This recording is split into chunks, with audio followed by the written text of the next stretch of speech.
Police officers of Reddit, what was your oh shit moment? Kid drowned at a local pool, so I had to tag along with the ambulances for an investigation.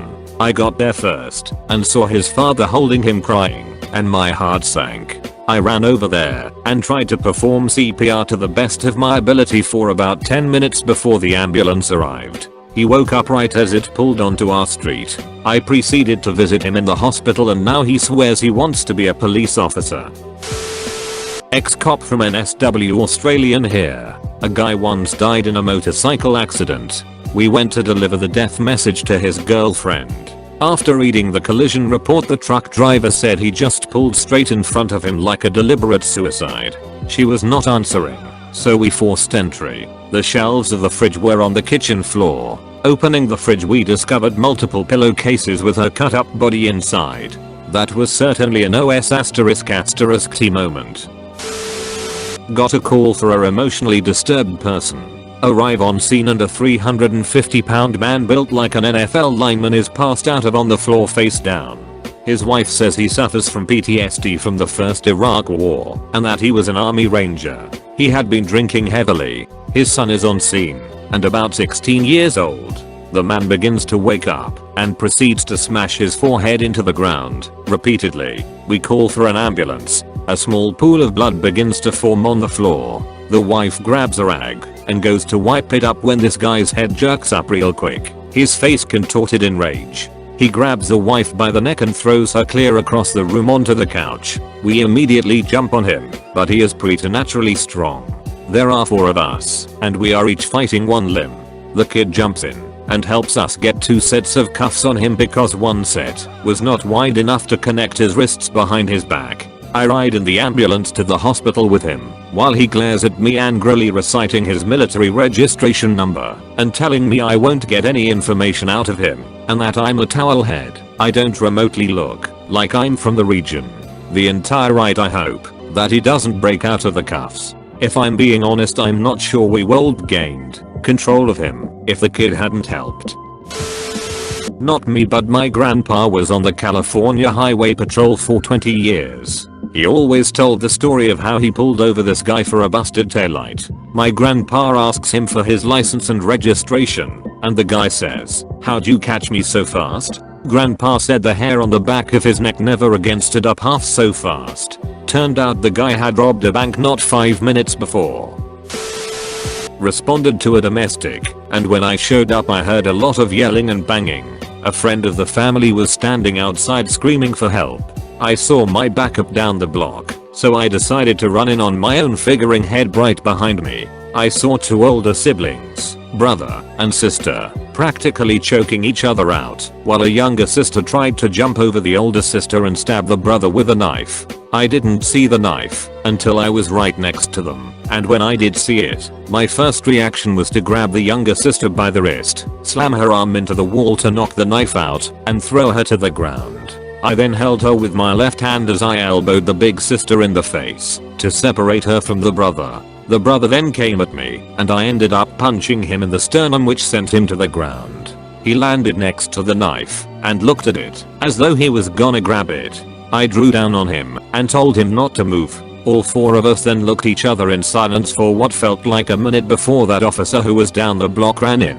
First words out of his mouth were, "I ran into the wrong apartment." It was a solid OS***T moment up until then though. My older brother is a cop.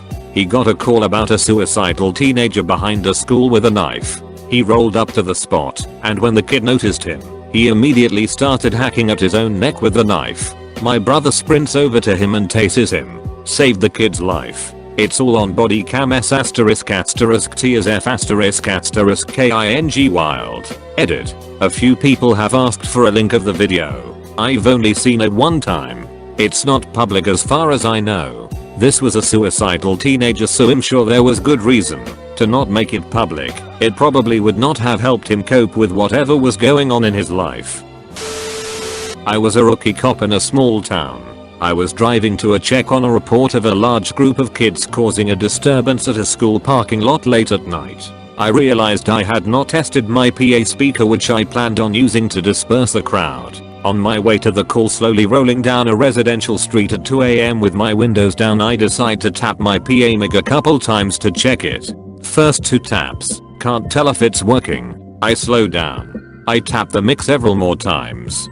Definitely hear the loudspeakers that time.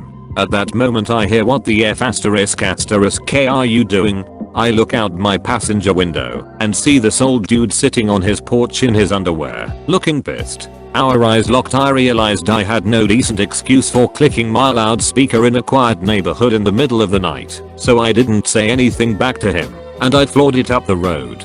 Definitely an OS**T moment at the time. Maybe different than what Op is looking for, but I get tired of traditional war stories. The awkward on this encounter was through the roof. I pulled up on a teen sleeping in a vehicle at the end of a country road. When I ran the license plate, I found out that he was reported as a runaway. The doors on the vehicle were locked, so I knocked on the window to wake him up. Once he woke up and realized what was going on, he shot himself in the mouth with a rifle he had hidden under his blanket. Rough way to start my shift. We happened to be right on top of the scene when a carjacking with a gun call went out. I saw the car fishtailing in the snow half a block away. We started to chase, and the driver bailed immediately in the driveway of an apartment. I chased him up a hill, while my partner ran around the building to cut him off. Just as I crested the hill, a shot rang out. He fired blindly behind him, the old to whom it may concern shot. We chased him through a church parking lot where the bingo game was just letting out, so no return fire. Caught him in a backyard behind the church. The department gave us nice plaques and cake. Not me, but my friend is a cop. He pulled up to accident scene once involving a motorcycle. Gets out of his car, starts walking over, and sees the guy's helmet. Figures hell be nice, and bring it over to the guy. Well, as it turns out, the guy was still in the helmet. My mate had an OS**T moment on his first week of solo traffic patrols. Okay, I've had a few OS**T moments. I'm referred to as a res**T magnet on my shift. I was working a late Super Bowl night for overtime one night. I remembered seeing a vehicle sitting in a car wash stall as I was on the way to a call. I drive back the other direction an hour later and see the same car still sitting there unwashed. There doesn't look like anyone is preparing to clean it either. It's an area of high drug activity. I pull into the parking lot and move to sneak up on the car to see what might be going on. I see a male in the back seat and he sees me. He immediately begins reach down near the seat, and I'm hoping he isn't grabbing for a weapon. I draw my gun and tell him to show me his hands as I'm moving to get a better line of sight. He finally brings his hands up empty. I tell him to get out of the vehicle for me. He says he needs to pull up his pants first. I'm sorry, what? He wasn't grabbing for a gun. He was trying to get the pocket pussy he was using off his dick and get his pants up while I'm pointing a gun at him. I holster up and tell him to do the same. He gets out and I can see a fairly large quantity of meth for a single person sitting in the seat next to his pocket pussy and anal vibrator that I hadn't noticed before. I ask him if there's anything else in the car. He says there's some heroin too and a couple dildos. He then begins begging me to throw his sex toys away before his wife gets there to pick up the car. Apparently he had told her he was going to wash the car midway through the big game. He left her and their guests at his house so he could have his own special halftime show. Edit. Thanks so much for the gold. Not myself personally, but my father. I've heard this story hundreds of times over the years and this seems like the perfect time to share it. My father was a Miami-Dade County sheriff in the 80s. One of the first rookies pulled from the academy straight to Miami. All the time he tells me how police officers are all control freaks. His OS**T moment was when he lost control. On his way home from a shift one day, he overheard a call on the radio about a convenience store robbery right near where he was. He radioed in and said he'd check it out as he was still in uniform. Still had shirt, pants and badge, but gun belt had been removed. As he searched the streets, he spotted a vehicle matching the description and proceeded to call it in and throw on his lights to pull them over. As he pulled them over, two kids got out and ran. The driver stayed behind with no gun belt on. My father proceeded out of his cruiser and holstered his weapon in his waistband. He then took the driver out of their car and moved them to the hood of his. As he searched the driver over his hood, he said he felt the moment happen. The driver started to swing his arm around and proceeded to elbow my father in the face. He lost all control. OS***T. They wrestled to the ground, where eventually my father's weapon was knocked loose. The driver proceeded to pick up the weapon and shoot my father point blank in the lung with his own weapon. The driver escaped, but only for a brief period of time, and my father was blessed to have one of the top GSW doctors/surgeons in the country doing a seminar about 20 minutes away on the same day. Was a police intern, maybe about my second month in. I got to ride around and help with traffic stops and basically just help the officer on duty. Fairly small town, nothing ever really happened there, mostly just drunks and domestic calls. One afternoon I was with a cop new to the force, fresh from working in the prison. Great guy. Anyhow, we are running a speed check on the outskirts of town and find a guy on a motorcycle speeding with no helmet, illegal at the time. Hit the lights, pulls over with no incident. We get out. Guy doesn't even turn around, barely answers the questions through his teeth. Back to the cruiser and run his license. Comes back with several out-of-state warrants with a baller attached due to an armed assault against a police officer. We both looked at each other and back at the dude on the motorcycle. Officer immediately unlatches the shotgun from the center console and hands it to me. "If you know how to use this thing, use it," was all he said. OS***T. Without notice, other officers from surrounding towns are already lining up behind us. Thank God. Dude was thankfully tired of being on the run and was ready to turn himself in. He went in without incident. Does it count if it was my dad? Mom took me and my siblings to the doctor one day, turned off her cell as per doctor's office policy back then. Fast forward a few hours, we pull up to our house and there's a cop car waiting for us in the driveway. Not my dad's. Anyone with family in law enforcement knows, having a cop at your door that isn't your loved one is something you never want to experience. Long story short, my dad's flashbang malfunctioned and detonated in his pocket during a call out. He was SWAT. Definitely an OS***T moment for him and everyone in the back of that van. He very nearly bled out and they couldn't get a hold of my mom. She swears the whole department was in that waiting room when we got there, and my dad lived to tell the tale. Love him. Edit. Sorry to do the cheesy after post edit, but I had to say thank you to everyone for all the kind words. You didn't have to take time to say nice things about my dad, but you did, and it seriously means so much. Thanks for existing, friends. My grandfather retired from the police force a few years ago. One of his stories really stuck out to me. He answered a call for backup that there was a guy up in a tower shooting at S***T with his rifle. When my grandpa arrived, the man shot at his squad car. The bullet entered the roof and hit just above his shoulder, right through the shoulder strap on his uniform. Not me, but my brother-in-law. He gets a call that there's been an accident at a dark intersection where a lot people speed through. Arrives and finds he's the first responder and it's a really bad collision. Finds a 6-month-old infant thrown 20+ feet from the car. Mother is dead. He gives CPR to the baby, but the injuries are too damaging. The baby dies in his arms. Till today he insists on car seats, boosters for kids, until they're big enough. I don't think he's ever gotten over that baby dying. Edit. Thanks for the silver, but most importantly, put your kids in car seats and boosters. Late to the party, but I will say not a cop, but the victim who got to watch. I was a truck driver in my former life. Was involved in a suicide by truck incident where guy killed himself and his son. After a couple hours, I was unhurt physically. I was in the back of a cruiser giving my statement. The MTO. For my American neighbors. Rolled up at that time and got out and started taking pics of my 18-wheeler and started to do a truck inspection. The cop I was dealing with got out of his cruiser and proceeded to tear that inspector a new asshole. Basically get the hell out of my crime scene. I thanked the cop and he said he didn't know if he could actually do that, but no way was he letting charge me with anything. We were looking for a guy who stole guns from his ex and found him under a pile of clothes in a closet at a different house. Unfortunately there was like 7 kids sleeping in the same room, so I start getting them out of there while my partner cuffs the guy who is pretending to sleep. We decide to drag him out and I go to move the mattress to get it out of the way, and we find the stolen guns under where the kids were sleeping. Was doing a welfare check at a house for a suicidal male. Only person living at the house, car in driveway, and house was locked up. Gathered some more info and was told where a key was. Opened the door, announced myself and starting searching the house expecting to find a dead body. Opened a closet door and the guy was hiding in there with a rifle next to him.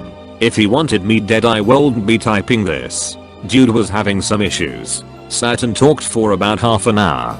Told me he heard me but didn't want to talk to anyone. Got him the help he needed. Edit. Wow, this is overwhelming. Thank you all for the responses and kind words of encouragement. I will do my best to slowly work through some of the questions I see. My husband has been a police officer for over 20 years. One night he was patrolling the downtown area when he noticed a purse someone had left behind. He opened the bag to check for it and found a turd. Some lady took a big ass **T in her handbag and left it behind. Hell, talk about autopsies and burnt bodies, but that is the one story he would rather forget. Not me but a drill sergeant I had in basic training. On her first shift, her first call was a mom who had gone crazy. She bit the penis off her 6-year-old and used it to choke and kill her baby. It was a total bloodbath. Edit. I don't know what happened to the penis or the mom. My DS told us this story as a an MP, but you will see crazy **T type of lesson to get us to pay attention and it worked. Edit 2. It happened in Fort Hood TX. Honestly all I know about the story are what I posted above. My cousin was an EMT in Buffalo when he was backing up a SWAT insertion. As he tells it, the **T moment was when he realized the gunfire he was hearing wasn't from the police.